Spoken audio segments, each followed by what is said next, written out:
Halo saudari-saudara yang dikasihi Tuhan, berkah dalam, terus kita rayakan anugerah kehidupan. Saya ada di wilayah Jatisrono, itu sekitar 30 km lebih dari Paroki Wonogiri. Kenapa saya men-shoot acara hari ini pagi ini? Karena saya sedang mau misa di gereja baru yang belum jadi. Tadinya kalau misa di bangunan ini, ya. Sekarang mereka sudah membuat gereja walaupun belum selesai, masih membutuhkan uluran tangan para penderma. Ini gereja yang sedang mereka dambakan. Proyeksinya ke depan, Jatisrono ini akan merengkuh beberapa wilayah lain di Wonogiri Timur untuk menjadi paroki baru. Itu angkanya sesuai yang dikatakan dikehendaki oleh Bapak Uskup. Nah, gerejanya kurang lebih seperti ini, di tengah kampung di Kecamatan Jatisrono. Nah, kita akan misa di sini bersama umat dari wilayah Jatisrono. Nanti kalau menjadi paroki, umatnya menjadi kurang lebih 1.000 karena wilayah-wilayah sekitar akan ditarik untuk berinduk pada gereja dalam tanda kutip paroki yang baru nantinya entah kapan. Halo saudari-saudara yang dikasihi oleh Tuhan, terus kita rayakan anugerah kehidupan. Amin. Saya rasanya gatel untuk tidak mengunggah YouTube ini tentang pertanyaan masih sekitar Imlek ya. Telepon dari Surabaya bertanya dan sharing demikian. Romo, ada seorang teman yang sedang berwisata dan memasuki sebuah tempat sembayangan atau katakanlah kelenteng. Kemudian teman itu bercerita bahwa ia juga ikut berdoa di kelenteng seperti kanan kiri dan rombongan itu. Tetapi berdoanya adalah kepada Allah Bapa dan doa Bapa kami. Kalau seperti itu, apakah saya sudah menjadi sinkretis atau menduakan Tuhan atau mencampur adukan kepercayaan? Agak susah untuk menjawabnya, tidak dalam arti susah menerangkannya, tetapi sangat mungkin ditangkap keliru dan kemudian itu dikira sinkretis. Padahal kalau dijelaskan dengan sangat tepat dan Anda terbuka untuk memahaminya, ini sangat simpel. Di kelenteng ada banyak sesembahan patung-patung. Saya tidak tahu patung itu sebuah legenda, sebuah kepercayaan akan Tuhan, atau patung seorang yang kudus, atau dua-duanya yang dulu pernah hidup sebagai ciptaan Tuhan, dan kemudian suci, dan kemudian banyak dimohonkan doa. Harus hati-hati. Tetapi sikap yang pertama kalau saya masuk ke suatu tempat ibadat lain adalah respect, hormat. Bukan hanya hormat mengangguk, tetapi mengambil sikap hormat bahwa orang-orang ini berdoa kepada yang ilahi. Seperti saya pun doa kepada yang ilahi. Dan kepercayaan ini telah berlangsung ratusan tahun.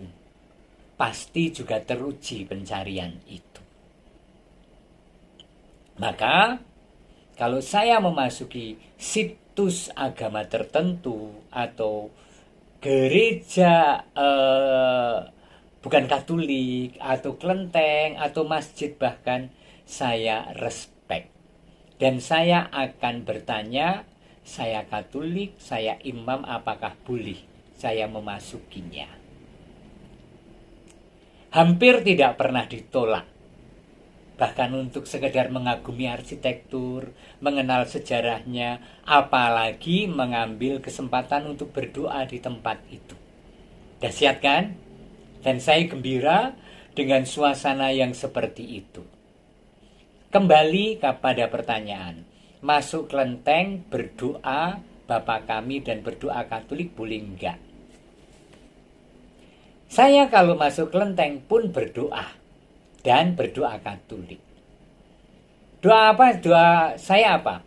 Bersyukur bahwa Allah menciptakan keberagaman. Bersyukur bahwa banyak orang mendekatkan diri pada yang ilahi, mencari nilai-nilai luhur yang universal manusiawi melalui ajaran-ajaran dan apapun wahyu yang mereka terima. Saya bersyukur karena itu. Seraya memohon, semoga Engkau sungguh sudi mencurahkan kerahiman dan belas kasih, supaya setiap orang yang mencari Engkau menemukannya dan mengalami kegembiraan hidup dan menyebarkan warta kebaikan bagi orang lain. Saya juga bersyukur kalau saya ke tempat ziarah agama lain, bersyukur bahwa Allah pernah menghadirkan sosok itu di dunia yang mewartakan tentang kebaikan dan iman. Dahsyat kan kalau semuanya secara positif? Oke, itu sangat dekat dengan sinkretis, artinya mencampurkan bermacam aliran kepercayaan dan lalu menjadi satu kepercayaan. Oke, sangat dekat itu tidak berarti ada di sana. Maka kita harus tetap waspada, jangan-jangan kita sudah larut dalam sinkretisme. Podo wae Gusti Allah ki. Aku dadi Katolik ya sembahyang marang Tuhan Yesus. Aku kalau ada di sini ya berdoa dengan perantaraan yang ada di sini dan seterusnya. Nah, sinkretik itu yang tidak boleh menduakan Allah yang memang kita yakini. Tetapi kalau sekedar entah ada sedang di situs agama lain, di tempat ibadah, dan kemudian ada berdoa menurut kepercayaan Anda, kalau diperkenankan, bolehlah. Kenapa tidak? Tetapi ingat ya, hati-hati. Ya, hati-hati. Supaya dengan itu, dengan dialog itu, kita semakin didewasakan di dalam beriman. Jangan melihat pun jangan, mendekat pun jangan, lah piye wae dhewe mudeng lalu beriman dewasa kalau tidak diizinkan untuk dialog dengan kebudayaan. Kemudian ibu itu bertanya lagi, teman saya itu seperti yang lain membeli buah lalu dipersembahkan di kelenteng itu, bolehkah ia juga membawa persembahan buah-buahan di kelenteng? Sekali lagi Anda sudah menjadi lebih hafal bahwa itu ada dalam bahaya sinkretis menduakan Tuhan, tetapi bahaya itu artinya belum.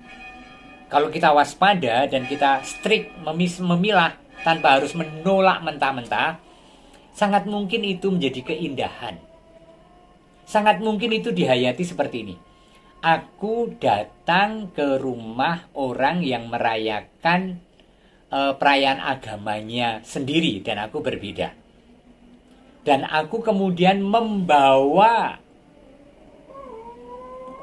makanan atau apapun yang memang pada perayaan itu disuguhkan oleh keluarga itu. Saya membawanya dan memberikannya sebagai persembahan saya untuk keluarga itu dengan sangat hormat dan penuh cinta persaudaraan. Boleh enggak? Boleh dong. Tetapi kalau aku membawa persembahan karena aku percaya bahwa dewa-dewi itu makanannya adalah buah, maka aku berikan ini, makanlah, itu tentu tidak boleh. Ya, ini kan soal iman kepercayaan, soal keyakinan. Jadi tidak eksak hanya boleh dan tidak. Bahkan inkulturasi merengkuh budaya dan menjadikan budaya itu menjadi milik saya sebagaimana iman saya pun butuh proses. Gereja itu mengalami proses yang panjang sejak juga zaman Tuhan Yesus untuk memilah mana yang boleh dan mana yang tidak. Dan itu tidak berarti selalu membuang kultur dan kemudian menjadikan satu kultur sebagai kultur yang paling benar. Kalau begitu kita bisa menjadi seorang radikal yang membela kebenarannya sendiri dan benci pada kebenaran yang dianut orang lain dan kemudian memusuhi. Jangan dong. Bukan hanya karena alasan Indonesia, tetapi saya kira ini alasan yang sangat logis dalam hidup bersama dan bertuhan satu untuk semua ciptaan. Oke, mudah-mudahan ini menambah pengetahuan kita lagi.